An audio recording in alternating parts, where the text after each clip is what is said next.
En 1993, el profesor Philip Johnson de la Universidad de California en Berkeley invitó a un grupo de científicos y filósofos a una pequeña población playera en la costa central de California.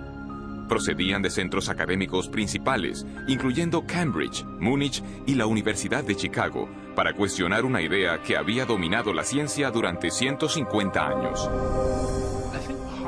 Creo que Pájaro Dunes representó un punto de inflexión para muchos de nosotros. Individualmente todos teníamos interrogantes acerca de la teoría evolucionista, pero cuando nos reunimos cada uno trajo algo propio a la mesa y de repente todos vislumbramos una nueva manera de contemplar la vida que ninguno habíamos visto antes por separado. Por mi parte diría que este fue un intenso periodo de mi vida. Parecía que había algo mucho más intelectualmente satisfactorio que el punto de vista que había mantenido hasta entonces. En retrospectiva, creo que esto me motivó para examinar la evidencia y ver a dónde yo creía que conducía. Vi que esto era más grande que cualquier persona o disciplina, y fue el inicio de una comunidad de científicos dispuestos a afrontar el misterio fundamental del origen de la vida.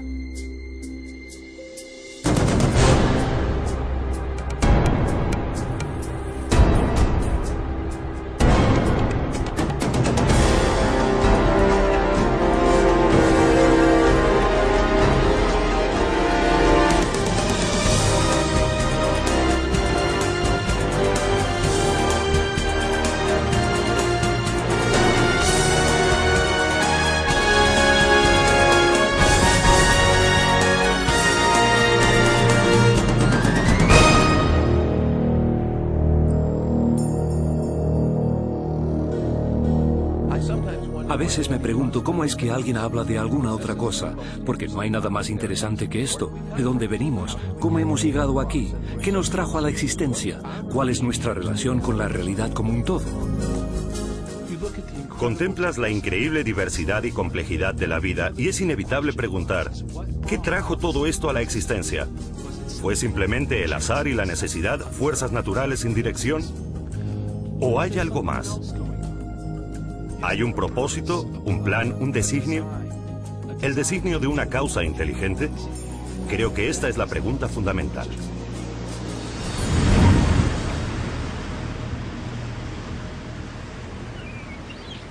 Los científicos de Pájaro Dunes emprendieron un nuevo examen del misterio del origen de la vida, porque cada uno tenía dudas acerca de las ideas evolucionistas generalmente aceptadas. Entre ellos, el bioquímico Michael Behe cuestionaba cómo unos procesos naturales habrían ensamblado las intrincadas estructuras de las células vivas. Dean Kenyon era un biólogo evolucionista que ya no creía que la química, por sí sola, pudiera explicar el origen de la vida en la Tierra. Y Stephen Meyer, Paul Nelson y William Dembski buscaban un nuevo enfoque que pudiera explicar el origen de la información genética codificada en los organismos vivos. Estos científicos y filósofos comenzaron a formular una alternativa a la teoría central de la biología moderna, teoría surgida de la mente de un naturalista británico llamado Charles Darwin.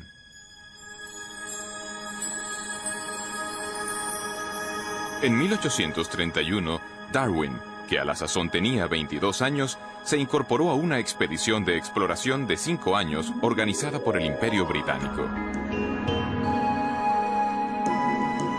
Zarpó de Inglaterra en la goleta HMS Beagle, navegó alrededor del extremo sur de América del Sur. Luego se dirigió rumbo al norte, hacia una cadena de islas volcánicas en el Pacífico, las Islas Galápagos.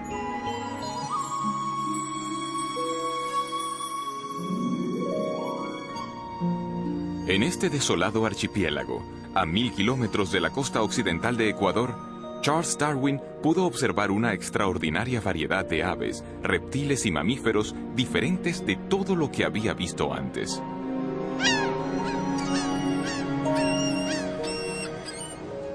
Durante más de un mes, Darwin estudió la vida vegetal y animal, tomó abundantes notas y recogió especímenes. Luego, partió para no volver jamás. Durante 25 años desarrolló una teoría que explicaba el origen de las diversas formas de vida sobre la Tierra. En 1859, Darwin publicó un libro titulado Sobre el origen de las especies. Su impacto sobre la ciencia y a la larga sobre toda la cultura occidental fue espectacular. Darwin argumentó que toda la vida era producto de unas fuerzas naturales sin dirección alguna, el tiempo, el azar y un proceso que él designó como selección natural. Durante 2500 años antes de Darwin, la mayoría de los científicos y filósofos destacados, personas como Platón, Newton o Kepler, habían contemplado el mundo como resultado de alguna clase de designio o plan. Pero con la idea de la selección natural de Darwin, se da un giro radical y se pone en movimiento un verdadero cambio en la filosofía científica. Darwin no fue el primer científico en proponer una teoría de la evolución, pero sí fue el primero en proponer un mecanismo naturalista plausible que podía producir un cambio biológico a lo largo de inmensos periodos de tiempo. Para comprender cómo actúa la selección natural, consideremos las poblaciones de pinzones que Darwin encontró en las Islas Galápagos. 13 especies de pinzones habitan en las Islas Galápagos y varían sutilmente por lo que respecta a tamaño corporal y a la forma del pico. Darwin volvió a Inglaterra con 9 especies diferentes de estos pájaros. Según la teoría darwinista contemporánea, las diferencias en los tamaños y en las formas de los picos de los pájaros son el resultado directo de la selección natural. Un ejemplo que se cita a menudo es el de especies de pinzones granívoros.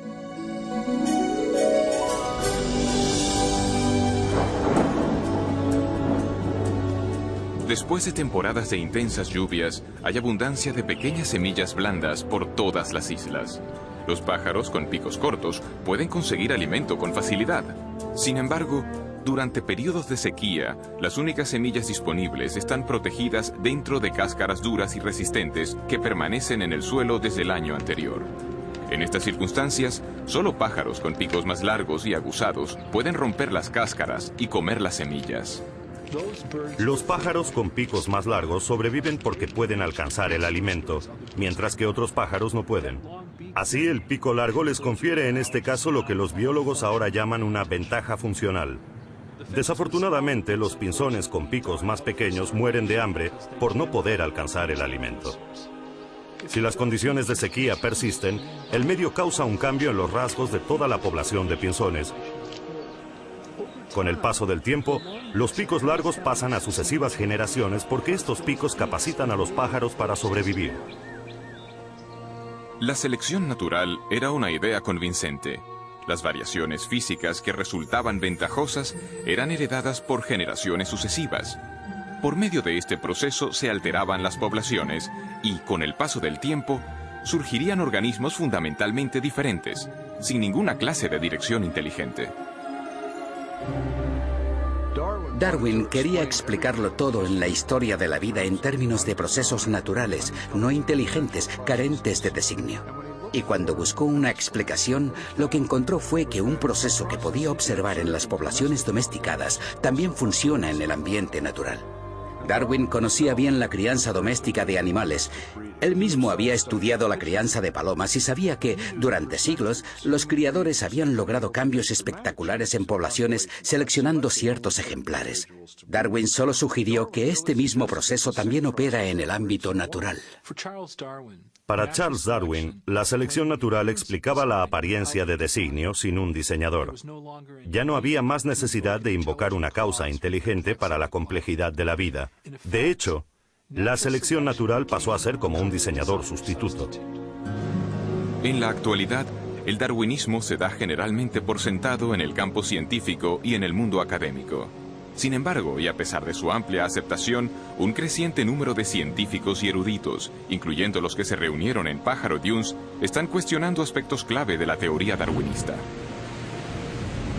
Cuando nos reunimos en Pájaro Dunes, desde luego no estábamos de acuerdo en todo, pero compartíamos una verdadera insatisfacción con el mecanismo de la selección natural y con el papel que se le daba en las explicaciones biológicas. La selección natural es un proceso real y funciona para explicar ciertas clases limitadas de variación. los cambios a pequeña escala. De hecho, tenemos muchos ejemplos de eso. Para lo que no funciona bien es para explicar lo que Darwin creía que podría explicar, la verdadera complejidad de la vida. Tenemos un pico de pinzón y luego tenemos el pinzón mismo.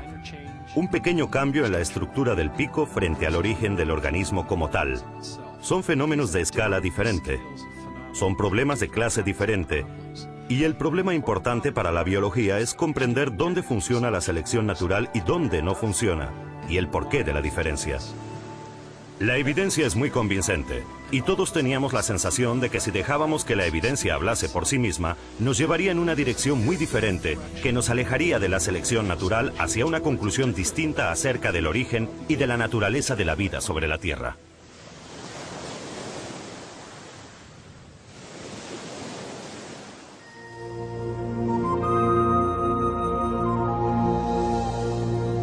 La selección natural actúa solo aprovechando pequeñas variaciones sucesivas. Nunca puede hacer un gran salto repentino, sino que ha de avanzar por pasos cortos y seguros, aunque lentos.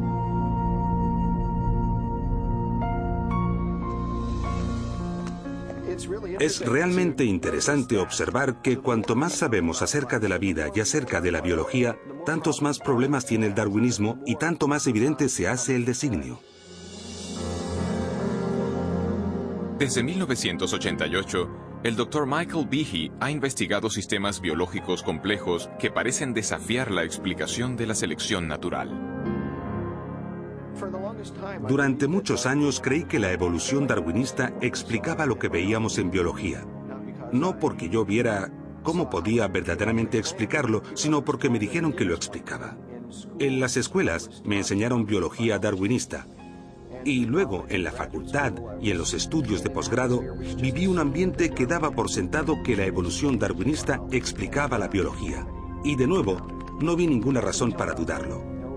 No fue sino hasta hace unos 10 años que leí un libro llamado Evolución, una teoría en crisis, de un genetista australiano llamado Michael Denton, donde exponía una gran cantidad de argumentos científicos contra la teoría darwinista que yo nunca había oído antes. Y los argumentos parecían bastante convincentes. En ese momento comencé a sentirme un poco molesto porque pensaba que me habían estado guiando por un camino falso. Aquí había una buena cantidad de sólidos argumentos y yo había hecho el doctorado en bioquímica, era miembro de la facultad y nunca había ni oído hablar de estas cosas. Y así, a partir de ese momento, me interesé en el tema de la evolución y desde entonces he decidido que los procesos darwinistas no son toda la explicación para la vida. El escepticismo de Michael Behe parte en buena medida de lo que la moderna biología ha descubierto acerca de la unidad más fundamental de la vida, la célula. En el siglo XIX, en vida de Darwin, los científicos creían que la base de la vida, la célula, era un simple glóbulo de protoplasma, como un pequeño fragmento de gelatina o algo que no era difícil de explicar en absoluto. Esta percepción no cambió demasiado hasta los 50, pero a lo largo de la última mitad del siglo XX, nuestro conocimiento de la célula ha avanzado de manera formidable.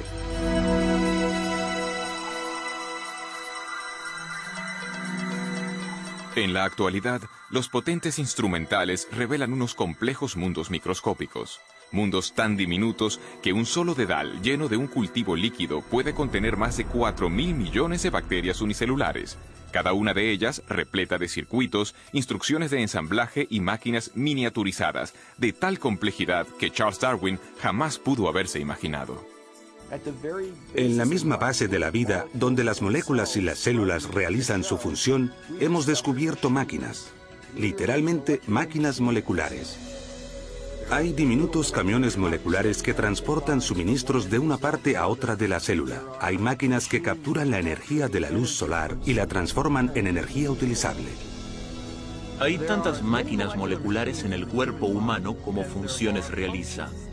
De modo que cuando uno piensa en el oído, la vista, el olfato, el gusto, el tacto, la coagulación de la sangre, la acción respiratoria, la respuesta inmunológica, todo esto exige una multitud de máquinas. Cuando contemplamos estas máquinas nos preguntamos, ¿de dónde vienen? Y la respuesta rutinaria, la evolución darwinista, desde mi punto de vista, es sumamente inadecuada. A principios de los 90, en una serie de conferencias científicas, Behe comenzó a compartir sus dudas acerca de la capacidad de la selección natural para construir máquinas moleculares complejas. Una de las máquinas en particular le atrajo la atención. Recuerdo la primera vez que miré un libro de texto de bioquímica y vi un dibujo de algo que se llamaba el flagelo bacteriano, con todas sus piezas en toda su gloria. Tenía una región de propulsión y codo, el eje rotor y el motor. Y contemplé aquello y me dije, esto es un motor fuera de borda, esto ha sido diseñado, esto no es un ensamblaje de piezas al azar. La reacción de Behe no fue sorprendente, porque cada uno de los motores moleculares que impulsan a las bacterias en el seno de un líquido depende de un sistema de piezas mecánicas intrincadamente dispuestas. Estas piezas aparecen claras cuando se amplían porciones de una célula 50.000 veces. Los bioquímicos han empleado micrografías electrónicas como esta para identificar las piezas y la estructura tridimensional del motor del flagelo.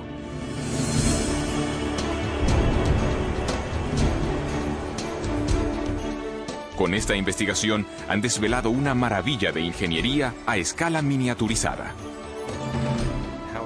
Howard Berg, de Harvard, lo ha designado como la máquina más eficiente del universo. Algunas de estas máquinas giran a 100.000 revoluciones por minuto y tienen una conexión fija con un mecanismo transductor o detector de señales que recibe información del medio en que se encuentra. E incluso cuando están girando a esta velocidad, pueden detenerse en seco. Solo necesitan un cuarto de vuelta para detenerse y cambiar el sentido de giro y comenzar a girar a 100.000 revoluciones en la otra dirección. Y lo mismo que los motores fuera de borda, tiene una gran cantidad de piezas que son imprescindibles para su funcionamiento. El flagelo bacteriano, 2 marchas, adelante y atrás, con refrigeración por agua, movido por energía protónica, tiene un estator, un rotor, una articulación en U, un eje propulsor y una hélice. Y funcionan como estas piezas de maquinaria. No es por comodidad que les damos estos nombres, es que estas son verdaderamente sus funciones. Desde su descubrimiento, los científicos han tratado de comprender cómo la selección natural podría producir un motor giratorio. Hasta ahora no han sido capaces de ofrecer ninguna explicación darwinista detallada. Para ver por qué, debemos comprender una característica de las máquinas moleculares que se conoce como complejidad irreducible. La complejidad irreducible es un término acuñado por Michael Behe en su descripción de estas máquinas moleculares. Básicamente lo que enuncia es que se tiene una multiplicidad de piezas para la composición de cualquier organela o sistema dado dentro de una célula, todas ellas necesarias para la función. Es decir, si se elimina una pieza, el sistema pierde su función. La idea de la complejidad irreducible se puede ilustrar mediante una conocida máquina no biológica, una ratonera. La ratonera está compuesta de 5 piezas fundamentales: un gatillo en el que se pone el cebo, un muelle potente, una delgada varilla doblada conocida como martillo, una barra retenedora para asegurar el martillo en su lugar y una base sobre la que se monta todo el sistema. Si falta cualquiera de estas piezas o es defectuosa, el mecanismo no funcionará. Han de estar presentes simultáneamente todos los componentes de este sistema irreduciblemente complejo para que la máquina cumpla su función: atrapar ratones. La complejidad irreducible se aplica también a las máquinas biológicas, incluyendo el motor flagelar bacterial. En total hay alrededor de 40 piezas proteínicas diferentes que son necesarias para que esta máquina funcione. Y si falta cualquiera de estas piezas, entonces o bien obtendremos un flagelo que no funciona debido a que le falta el codo o el eje de transmisión o lo que sea, o bien ni siquiera se montará dentro de la célula.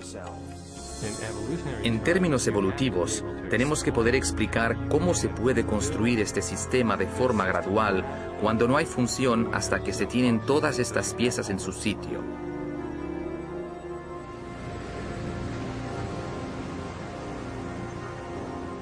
La complejidad irreducible de las máquinas moleculares plantea un enérgico desafío al poder de la selección natural.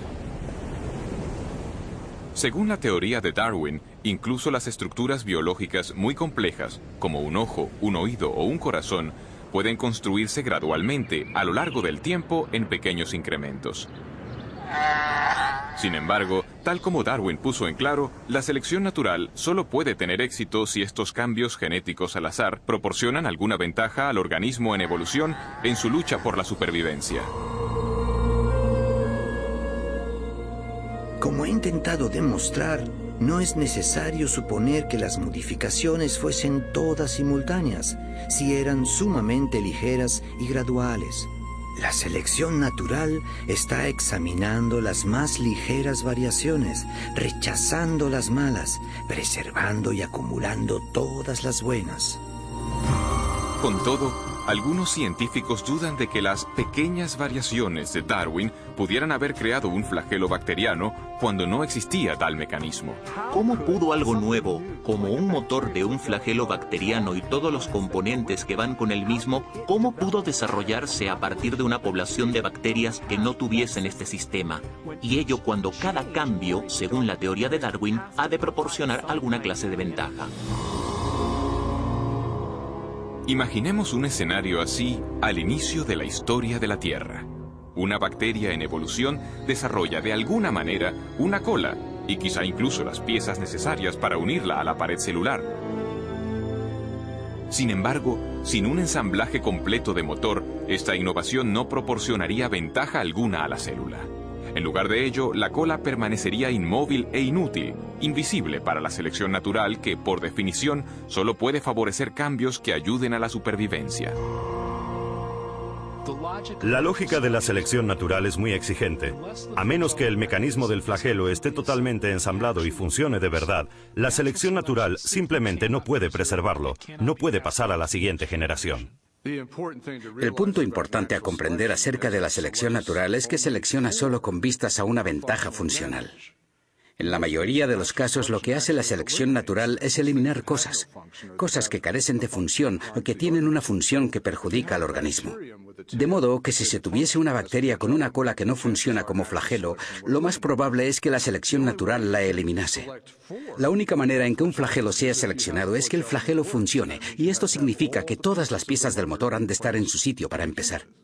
De modo que la selección natural no puede producir el flagelo bacteriano, solo puede actuar después de que el flagelo está ahí y es operativo.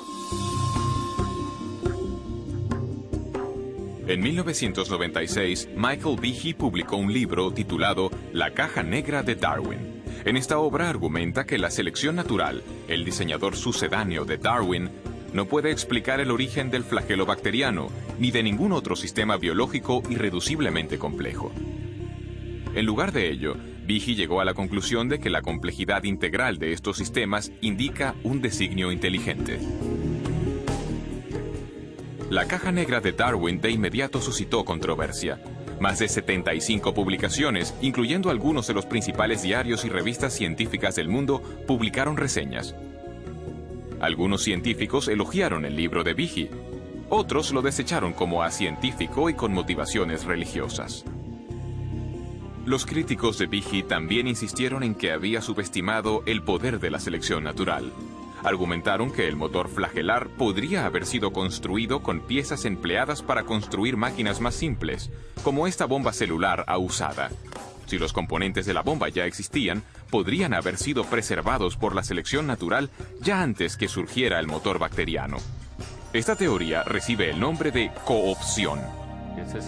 Esto básicamente significa que la evolución o la selección natural pudo en cierto momento tomar prestados componentes de una máquina molecular y utilizar algunos para construir una nueva. Scott Minnick ha estudiado el motor flagelar durante 20 años. Su investigación le ha llevado a cuestionar el argumento de la coopción. Con el flagelo bacteriano, hablamos de una máquina con 40 piezas.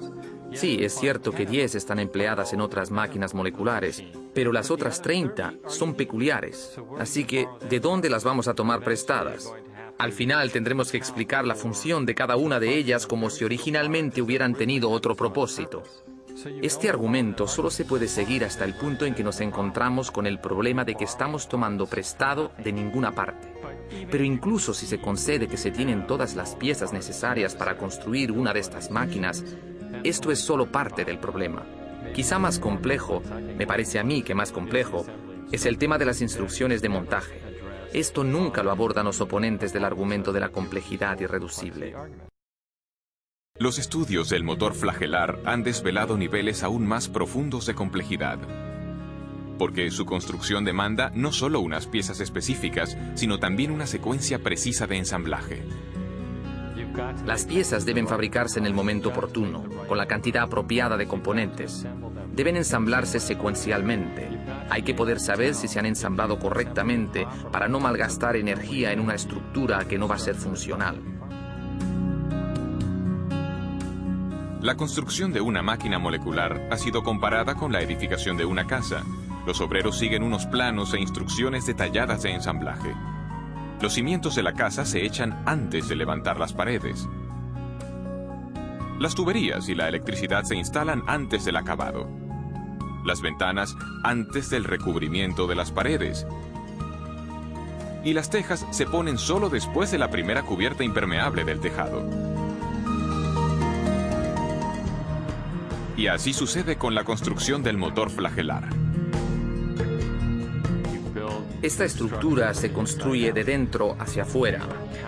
Se cuenta la cantidad de componentes en una estructura anular de un estator, y cuando esto queda ensamblado, se recibe una realimentación que dice, vale, no más de este componente. Se añade el eje, se añade un anillo, se añade otro eje, y cuando la articulación en U ha llegado a un cierto tamaño y a un cierto grado de curvatura, esto se cierra, y luego empiezan a añadirse los componentes para el propulsor. Todos estos componentes se ensamblan en una secuencia precisa, tal como se hace con el edificio. La construcción correcta del motor requiere un complejo sistema de máquinas que coordinen el temporizado de las instrucciones de montaje. Pero, ¿cómo puede la selección natural construir un sistema así? El argumento de la coopción no explica lo que vemos aquí. Para poder construir el mecanismo del flagelo o decenas de miles de otros mecanismos semejantes en la célula, son necesarias otras máquinas que regulen el ensamblaje de estas estructuras, y estas máquinas precisan de otras máquinas para su ensamblaje. Solo que falte una de estas piezas o que esté donde no le corresponde, el motor no funcionará. De modo que el sistema para ensamblar el motor flagelar es por sí mismo irreduciblemente complejo. De hecho, lo que tenemos aquí es complejidad irreducible en cascada. Sabemos mucho acerca del flagelo bacteriano. Todavía tenemos mucho que aprender, pero sabemos mucho acerca de él. Y no hay explicación acerca de cómo esta compleja máquina molecular fue jamás producida por un mecanismo darwinista. Hace 150 años, los científicos no tenían conocimiento de las máquinas moleculares de complejidad irreducible. Sin embargo, Charles Darwin consideró la dificultad de que sistemas como estos podrían plantear a su teoría. Si pudiera demostrarse que existió un órgano complejo que no se formó por numerosas y ligeras modificaciones sucesivas, mi teoría fracasaría por completo.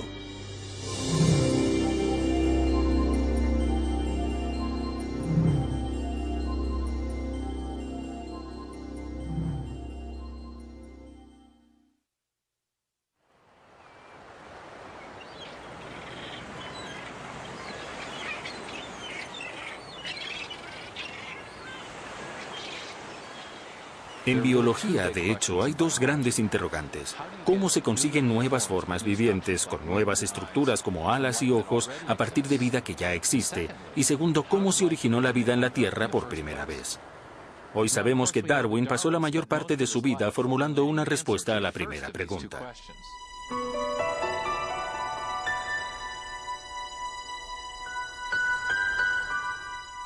Charles Darwin comparaba la historia de la vida en la Tierra con un gran árbol con ramas.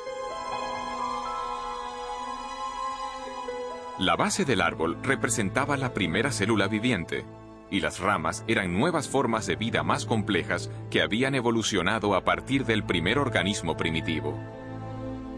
Darwin intentaba explicar cómo se habían originado las ramas del árbol de la vida. Intentaba mostrar cómo la selección natural pudo haber modificado los organismos existentes para producir la gran diversidad de vida vegetal y animal que llena hoy la Tierra. Pero cuando se trataba de la base del árbol, que representa el origen de la vida primera, de la primera célula viva, Darwin tenía muy poco que decir. De hecho, en El origen de las especies ni siquiera trató la cuestión de cómo la vida pudo haberse originado de la materia no viviente. Las únicas pistas que tenemos de las opiniones de Darwin acerca de esta cuestión aparecen en una carta que envió a un colega llamado Joseph Hooker.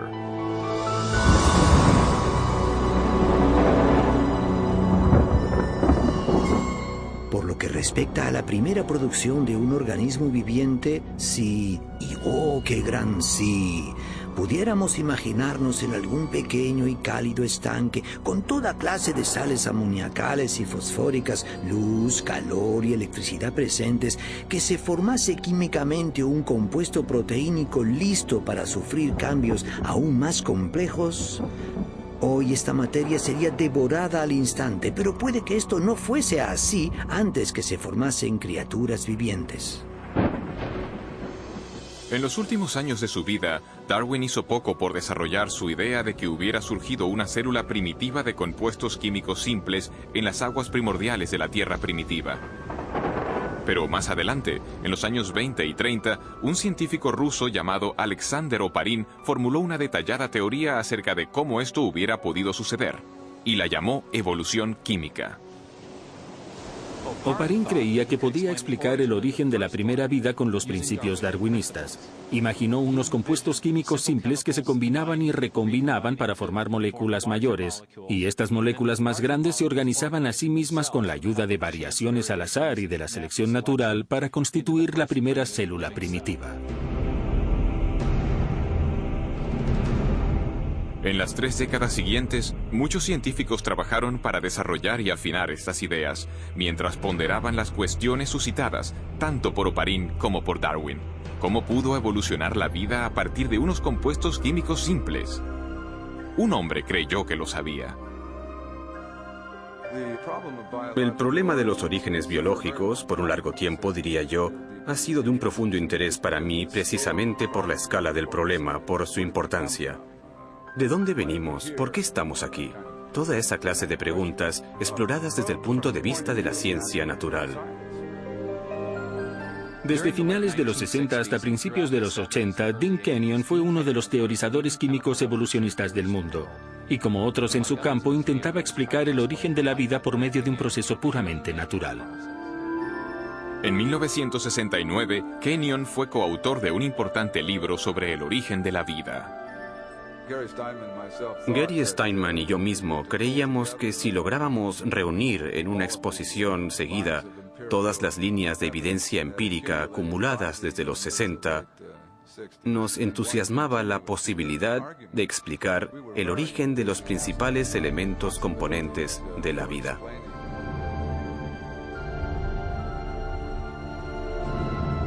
A pesar de su optimismo, Kenyon se enfrentaba con un problema importante. Para explicar el origen de la vida, debía antes explicar el de los ladrillos esenciales de cada célula que ha existido sobre la Tierra, las grandes y complejas moléculas llamadas proteínas. Las proteínas tienen una amplia gama de funciones en la célula, desde los requisitos estructurales, en términos del andamiaje de la célula, el citoesqueleto, a los enzimas, donde están procesando moléculas para captar energía o construir componentes de la célula. Las proteínas realizan muchos de los trabajos en el interior de la célula, excepto almacenar información genética. Esto se deja para el ADN y el ARN. Las proteínas realizan tareas como la limpieza de la célula y la producción de energía. Kenyon sabía que las proteínas debieron ser tan importantes para la primera vida como para las células vivas actuales. También reconoció la complejidad de su construcción. Hacia los 60, los científicos habían determinado que incluso las células simples están compuestas de miles de proteínas diferentes y que su función se deriva de sus formas tridimensionales sumamente complejas. Las formas irregulares de algunas proteínas les permiten catalizar o desencadenar reacciones químicas debido al ajuste tipo llave-cerradura que tienen con otras moléculas en la célula. Mientras que otras moléculas proteínicas forman componentes estructurales tipo machiembrado. Cada una de las piezas individuales de un motor bacteriano, como esta estructura anular, está formada de una sola molécula de proteína, de un conjunto de proteínas ensamblado de una forma específica. Estas proteínas están constituidas a su vez por unas unidades químicas más pequeñas llamadas aminoácidos, enlazadas en largas cadenas. Aparece un gran nivel de complejidad de arquitectura en estas unidades celulares, en estos aminoácidos constituyentes de las proteínas. En la naturaleza se emplean 20 tipos diferentes de aminoácidos para construir cadenas de proteínas. Los biólogos los han comparado con las 27 letras del alfabeto. Las letras del alfabeto se pueden ordenar en una enorme cantidad de combinaciones posibles y es la disposición de la secuencia de las letras la que determina si tenemos palabras y frases con significado. Si las letras están bien colocadas se obtiene un texto con sentido, pero si no se ordenan de forma correcta se obtiene una jerigonza. El mismo principio sirve para los aminoácidos y las proteínas. Hay al menos 30.000 tipos distintos de proteínas, cada una a partir de una combinación diferente de los mismos 20 aminoácidos. Estos están ordenados, como letras, para formar cadenas de a menudo cientos de unidades. Si los aminoácidos son secuenciados correctamente, la cadena se doblará para formar una proteína funcional. Las proteínas se ordenan con sus aminoácidos de tal manera que los aminoácidos caen el uno sobre el otro en una arquitectura que está preprogramada por el orden de los aminoácidos. Se dobla formando una estructura específica y esa estructura puede realizar una determinada función. De modo que todas las proteínas en una célula tienen una forma tridimensional basada en la secuencia de los aminoácidos en la cadena.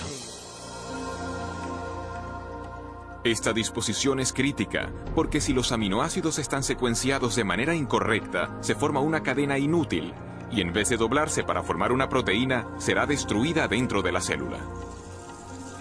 Las proteínas, como lenguajes escritos o códigos de computadora, poseen un elevado grado de especificidad. La función del todo depende de la disposición precisa de las partes individuales. Pero, ¿qué es lo que produce el secuenciado preciso de los aminoácidos que da lugar a las formas y funciones específicas de las proteínas? Durante los 50 y 60, los descubrimientos acerca de las estructuras de las proteínas obligaron a los biólogos a hacer frente a este misterio. Dean Kenyon creía que lo podría solucionar. En su libro Predestinación bioquímica, Kenyon y su coautor Gary Steinman propusieron una sugerente teoría. Kenyon escribió: la vida pudo haber estado bioquímicamente predestinada por las propiedades de atracción que existen entre sus componentes químicos, en particular entre los aminoácidos en las proteínas. Cuando apareció Predestinación bioquímica, mi coautor y yo estábamos totalmente convencidos de que teníamos una explicación científica para los orígenes. Kenyon propuso que las propiedades químicas de los aminoácidos hacían que fuesen atraídos entre sí para formar las largas cadenas que llegaron a ser las primeras proteínas, los componentes más importantes de la célula viva. O sea que la vida era inevitable, predestinada por nada más que la química. Muchos científicos abrazaron las ideas de Kenyon, y durante los siguientes 20 años, Predestinación bioquímica se convirtió en un bestseller sobre la teoría de la evolución química. Pero 5 años después de la publicación del libro, Kenyon comenzó a dudar de la credibilidad de su propia teoría. Fue durante este periodo de tiempo que se manifestaron mis dudas acerca de ciertos aspectos del pensamiento evolucionista al entrar en contacto con un sólido contraargumento que me planteó uno de mis estudiantes. Y yo no pude refutar ese contraargumento. Kenyon fue desafiado a explicar cómo se podrían haber ensamblado las primeras proteínas sin la ayuda de instrucciones genéticas. En las células vivientes actuales, las cadenas de aminoácidos no se forman directamente por atracción entre sus componentes, el escenario que Kenyon postulaba para la Tierra primitiva. En su lugar, Otra gran molécula dentro de la célula almacena instrucciones para secuenciar los aminoácidos en las proteínas. Se la llama ADN. Al principio, Kenyon creía que las proteínas podrían haberse formado directamente a partir de los aminoácidos sin las instrucciones de ensamblaje del ADN. Por eso es que tantos científicos estaban entusiasmados con su teoría. Pero cuanto más aprendía acerca de las propiedades de los aminoácidos y de las proteínas, tanto más comenzó a dudar de que las proteínas pudieran autoensamblarse sin ADN. En el ADN, Kenyon se encontró con una molécula con una propiedad que no podía explicar mediante procesos naturales. Porque, encerrada con seguridad dentro de su estructura de doble hélice, existe abundante información, en forma de compuestos químicos con una secuencia precisa representada por las letras A, C, T, G. En un lenguaje escrito, la información se comunica por un ordenamiento preciso de las letras. De la misma manera, las instrucciones necesarias para ensamblar aminoácidos, para formar proteínas, son transmitidas por las secuencias de componentes químicos ordenados a lo largo de la estructura del ADN. Este código químico ha sido llamado el lenguaje de la vida, y es el conjunto de información más compacto y elaborado al menor detalle en todo el universo conocido. Como otros científicos que trabajaban en el origen de la vida, Kenyon se dio cuenta de que tenía dos opciones. Debía explicar o bien la procedencia de estas instrucciones genéticas de ensamblaje, o bien cómo surgieron las proteínas directamente de los aminoácidos sin ADN en los océanos primordiales. Y al final vio que no podía explicar ni lo uno ni lo otro.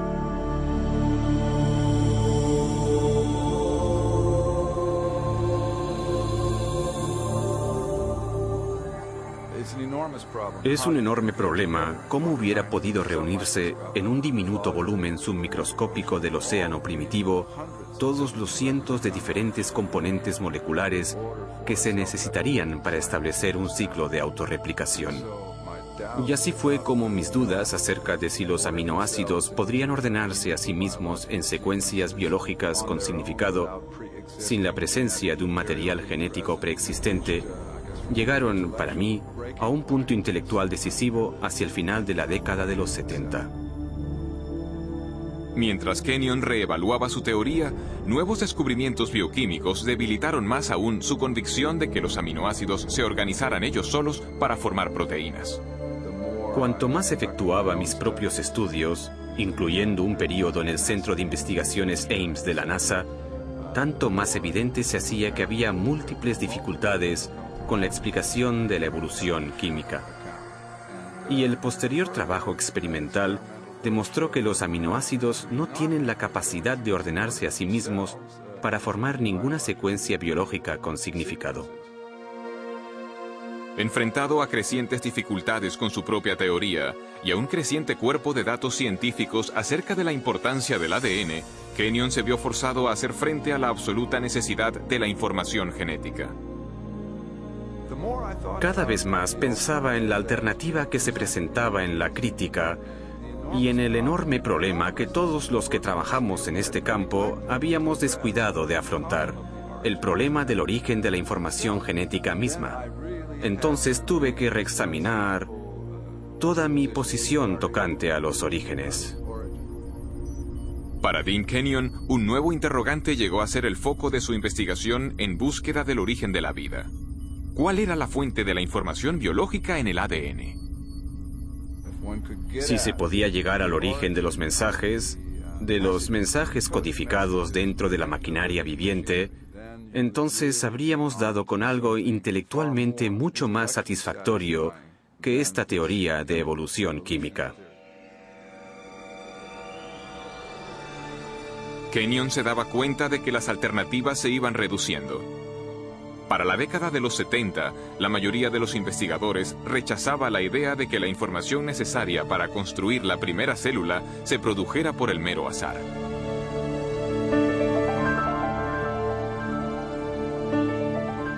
Para comprender la razón, consideremos la dificultad de generar un par de líneas del Hamlet de Shakespeare dejando caer letras del juego Scrabble sobre una mesa.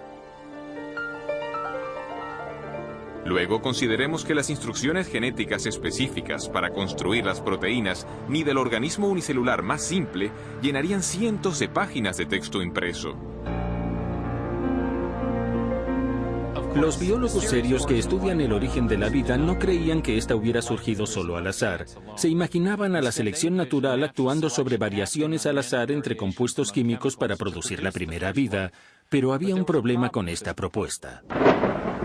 Por definición, la selección natural no podría haber funcionado antes de la existencia de la primera célula viva, porque solo puede actuar sobre organismos capaces de reproducirse, las células dotadas de ADN que pasan sus cambios genéticos a generaciones futuras.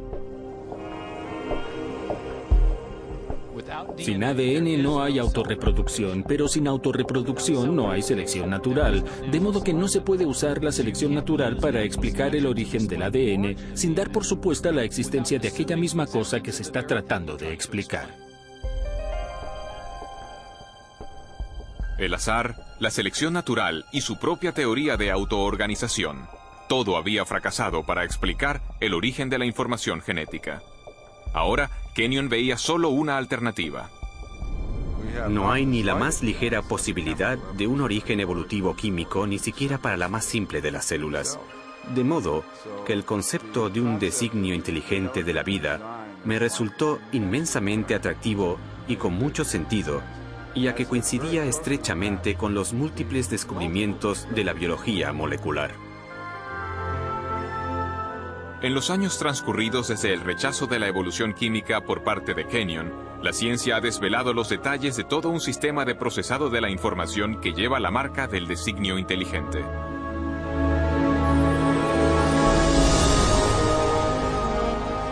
Con animación por computadora podemos entrar en la célula para ver este asombroso sistema en acción.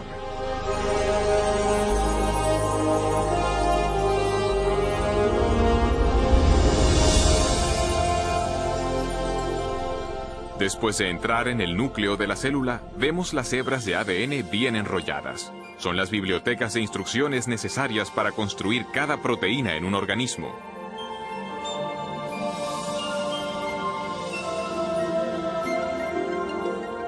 En un proceso conocido como transcripción, una máquina molecular desenrolla primero una sección de la hélice del ADN para exponer las instrucciones genéticas necesarias para ensamblar una molécula específica de proteína.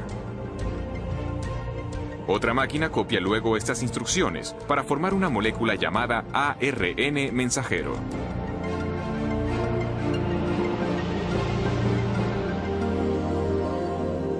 Cuando se ha completado la transcripción, la delicada hebra de ARN lleva la información genética a través del complejo de poros del núcleo, el regulador de tráfico adentro y afuera del núcleo.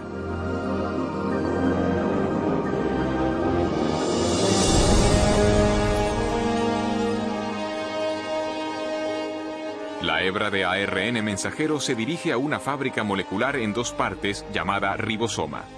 Después de fijarse con seguridad, comienza el proceso de traducción.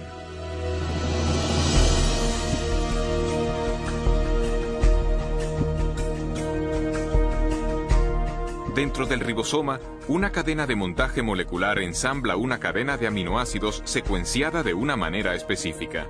Estos aminoácidos son transportados desde otras partes de la célula y luego son ensamblados en cadenas a menudo de cientos de unidades de longitud. Su orden de secuencia determina la clase de proteína manufacturada.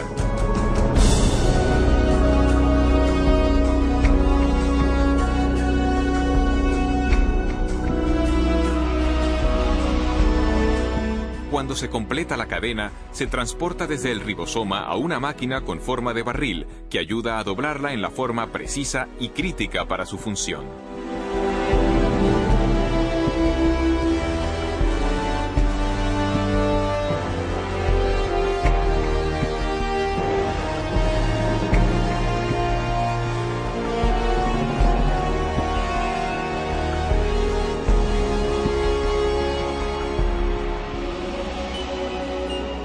Después que la cadena queda doblada como proteína, es liberada y conducida por otra máquina molecular al lugar exacto donde se la necesita. Uno se queda totalmente asombrado al percibir a esta escala de tamaño un aparato tan finamente ajustado. Un dispositivo que lleva el sello de un diseño y producción inteligentes. Y tenemos los detalles de un inmenso y complejo ámbito molecular de procesado de información genética. Y es precisamente en este nuevo campo de la genética molecular que vemos la evidencia más convincente de designio en la Tierra.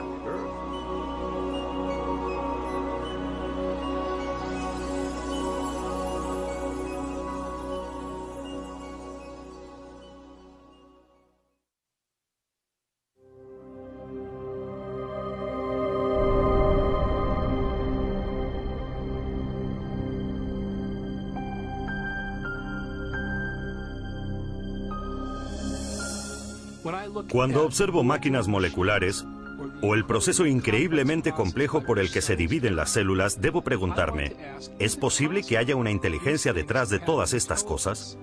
¿Que haya un plan y un propósito para esta estructura?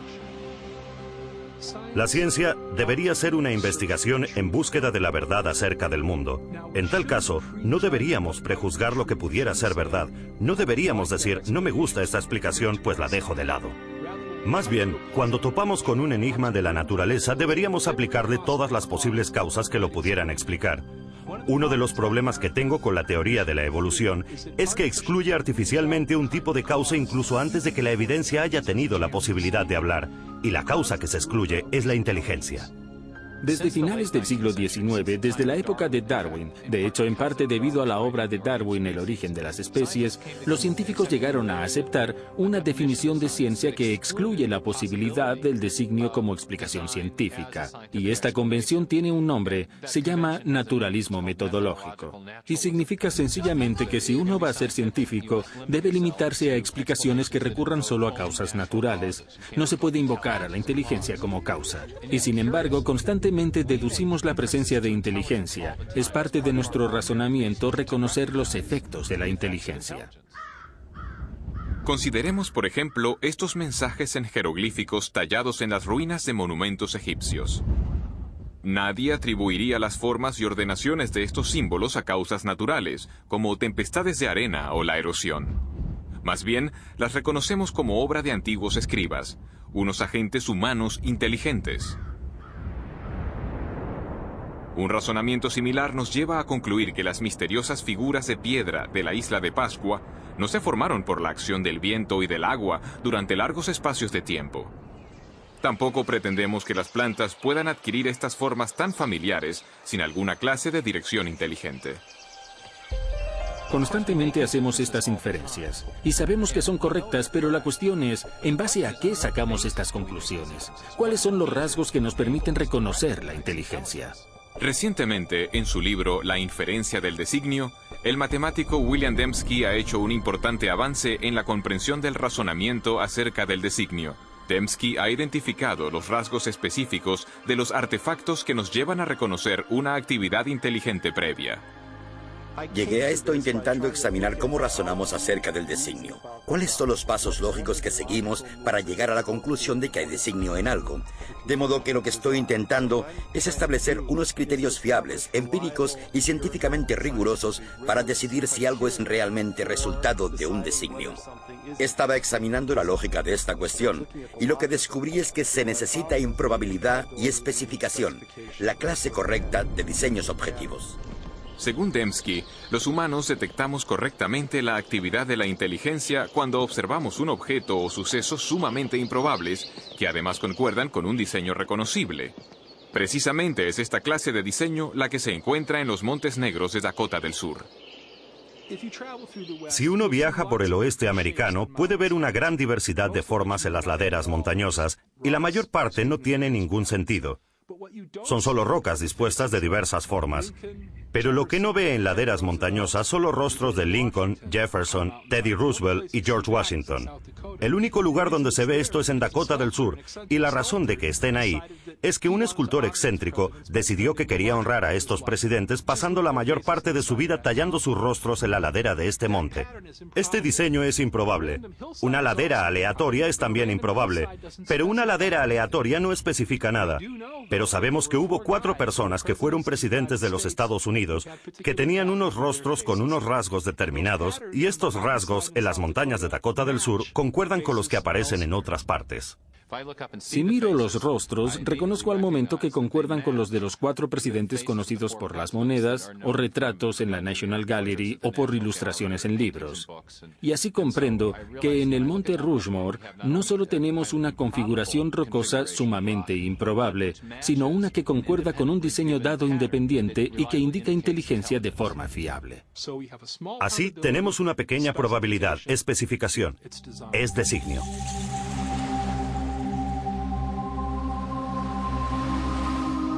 En una playa, otro diseño improbable escrito en la arena ilustra cómo detectamos el designio. Nadie inferiría que este mensaje fue escrito por el movimiento de las mareas. Al contrario, por las características de este diseño, identificamos las palabras como producto de la inteligencia.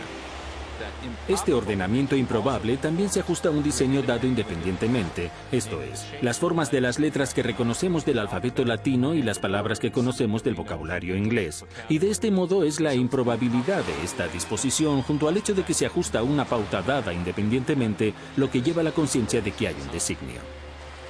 Esta ilustración sugiere que los criterios de William Dembski para la detección del designio, una probabilidad pequeña y especificación, son esencialmente equivalentes a información. El tipo de información presente no solo en imágenes, textos escritos y secuencias numéricas, sino también codificada en software y en las ondas radioeléctricas. La capacidad de detectar información en transmisiones electromagnéticas ha posibilitado una singular búsqueda de inteligencia. Durante más de 3 décadas, astrónomos del programa SETI, Búsqueda de Inteligencia Extraterrestre, han rastreado señales de radio del espacio exterior para intentar descubrir pautas llenas de información. Normalmente, los radiotelescopios reciben ruido aleatorio o señales repetitivas producidas de modo natural por estrellas, galaxias y otros cuerpos celestes. Pero los astrónomos reconocen que si llegan a identificar una señal portadora de información, esto confirmaría la existencia de vida inteligente más allá de la Tierra.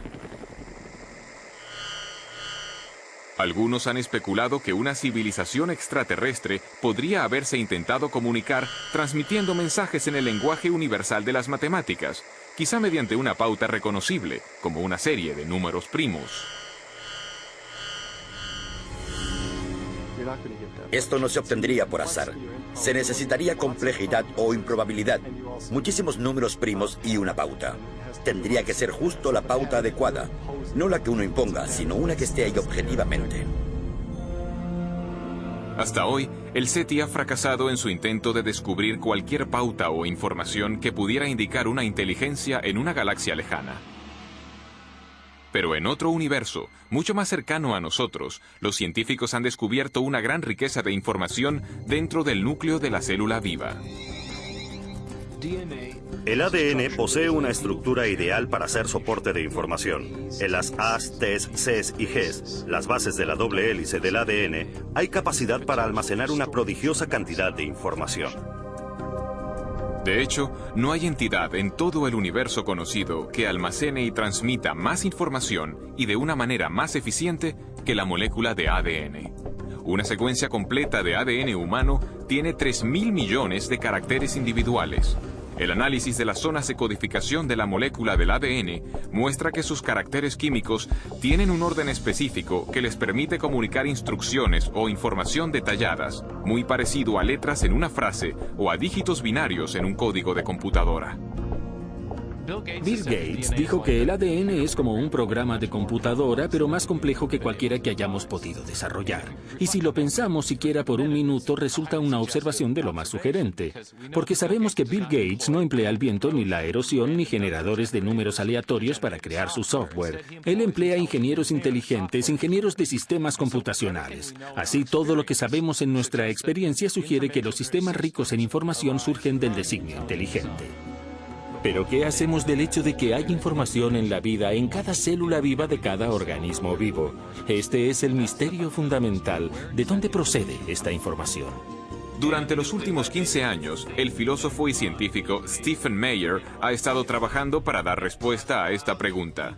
Meyer ha desarrollado un argumento para demostrar que el designio inteligente proporciona la mejor explicación para el origen de la información necesaria para construir la primera célula viva. Forma parte de nuestra base de conocimiento que los agentes inteligentes pueden producir sistemas ricos en información. De modo que este argumento no se basa en lo que no sabemos, sino que se basa en lo que sí sabemos acerca de la estructura de causa y efecto del mundo. Hoy en día sabemos que no hay explicación naturalista, que no existe ninguna causa natural que produzca información. Ni la selección natural, ni procesos de autoorganización, ni el puro azar. Pero sí que sabemos de una causa capaz de producir la información, y es la inteligencia. Así que cuando alguien infiere designio por la presencia de información en el ADN, de hecho está haciendo lo que en las ciencias históricas se denomina una inferencia hacia la mejor explicación. De modo que cuando encontramos un sistema rico en información en la célula, concretamente en la molécula de ADN, podemos inferir que una inteligencia entró en juego en su origen, incluso aunque no estuviéramos allí para observar el origen del sistema. El trabajo de Meyer sobre el origen de la información genética forma ahora parte de un creciente alegato científico en favor del designio, surgido de una reunión de científicos y filósofos en la costa central de California en 1993. Su objetivo era reexaminar una idea que había dominado la biología durante más de un siglo. Durante el proceso concibieron una teoría que se ha conocido como designio inteligente. Para mí, la gran promesa del designio es que nos da un nuevo instrumento y una explicación que pertenecen al conjunto de instrumentos de la ciencia. Las causas inteligentes son reales, dejan evidencia de su existencia. Y una ciencia sana es una ciencia que busca la verdad y que deja que la evidencia hable por sí misma. El argumento a favor del designio inteligente se basa en una observación de los hechos. Ahora bien, esta es mi definición de buena ciencia. Es observación de los hechos. Y cuando se observan los hechos, como lo hizo Michael Behe, ¿qué es lo que se observa? Se observa este increíble diseño de complejidad interrelacionada. Y la forma como llegamos a la conclusión de un designio inteligente para el flagelo bacteriano es la misma que para un motor fuera de borda.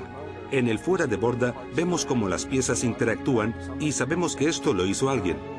El razonamiento es el mismo para las máquinas biológicas, de modo que la idea del designio inteligente es totalmente científica. Desde luego, puede que tenga implicaciones religiosas, pero no depende de premisas religiosas. Cuando observo la evidencia objetivamente, sin excluir la posibilidad de designio, sencillamente el designio se destaca como la explicación más probable. Y por eso creo que es la correcta. Creo que el designio vuelve a estar sobre la mesa. Estos sistemas no pueden explicarse por ley natural. Y si buscamos la verdad y realmente están diseñados, si hay que ser ingenieros de sistemas para comprenderlos, entonces, ¿cuál es el problema? Uno va a donde los datos le llevan. Y las implicaciones, sí, claro, tienen profundas implicaciones metafísicas, pero si es así, que así sea. Por tanto, es una idea impactante que el universo sea racional y comprensible, con la rúbrica de una inteligencia suprema que ha querido que este mundo sea comprendido. Y es algo que garantiza el programa de la ciencia, porque entonces uno puede contemplar el mundo y el mundo tendrá sentido. Si todo fuese simplemente un conjunto caótico, no habría motivo para esperar racionalidad ahí. Pero si realmente es el producto de una mente, entonces uno puede investigar y la ciencia se convierte en ese maravilloso proyecto de resolver el rompecabezas donde uno puede esperar encontrar racionalidad, belleza y comprensibilidad justo en el fundamento mismo de las cosas. Hace 150 años, Charles Darwin transformó la ciencia con su teoría de la selección natural. En la actualidad, esta teoría se enfrenta a un reto formidable. El designio inteligente ha suscitado un intenso debate acerca del origen de la vida sobre la Tierra. Y para un creciente número de científicos, representa un paradigma. Una idea con el poder de, una vez más, redefinir los fundamentos del pensamiento científico. Durante el siglo XIX, los científicos creían que había dos entidades fundamentales, la materia y la energía. Pero al entrar en el siglo XXI tenemos una tercera entidad fundamental que la ciencia ha tenido que reconocer, y es la información. Y con la biología de la edad de la información crece la sospecha de que lo que estamos viendo en la molécula de ADN es realmente un artefacto de la mente, un artefacto de la inteligencia, algo que solo puede explicarse como producto de un designio inteligente.